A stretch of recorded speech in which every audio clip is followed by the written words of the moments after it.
God is good. Amen. Gusto ko lang pong patotoo yung pag-aaral. Kasi ganito po yan eh. Di ba po nakatapos na ako ng PSW last 2 years ago. Tapos, dumating po yung pamilya ko. Sobrang hirap. Bukod sa mahirap yung hinaharap natin bilang ina, mahirap po yung pera.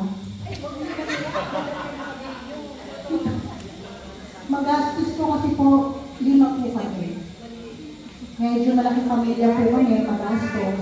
So yung time po na dumating sila, nasa po yung savings namin kayang mag-asawa. Siya sa Pilipinas, ako dito.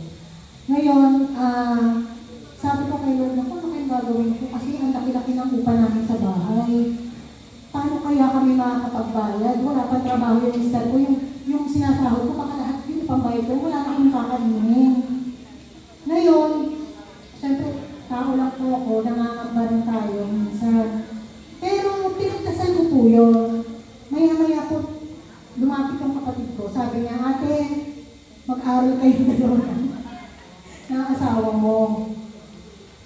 Sa pag-aaral po namin dalawa, sabi ko ayoko na mag-aaral kasi hirap na hirap ako.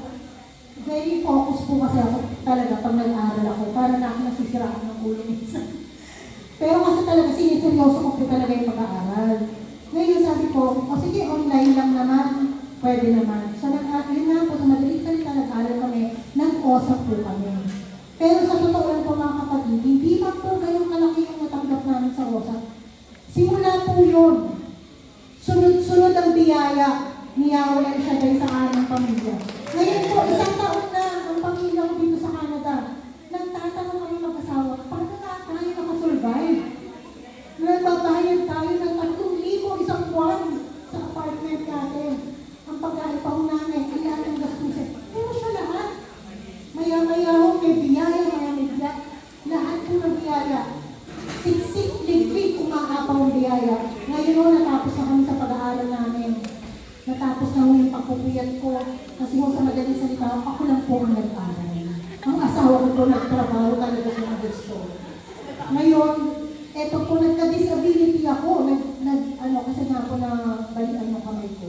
Ako, paano na naman yan? Nagka-disability ako. Pero sabi ko, ay, naku Lord, kayo na bahala dyan. January, nung nagka-disability ako, nakabalik po ako sa trabaho ng May. Talagang puspos ang biyaya ng Panginoon, hindi ko na po masabi sa inyo. Pero talagang lahat yung mga tao nakapaligid po sa akin, mga angels po talaga yan, na talagang wala pong sisigdan ng katuwaan na dadama ko sa mga biyaya ng ating Panginoon sa atin. Kaya totoo po, yung mag-iika po tayo, hindi po tayo pababayaan ng Diyos. Hindi po tayo na pababayaan masiro. Yun lamang po. Maraming salamat. To God be the glory.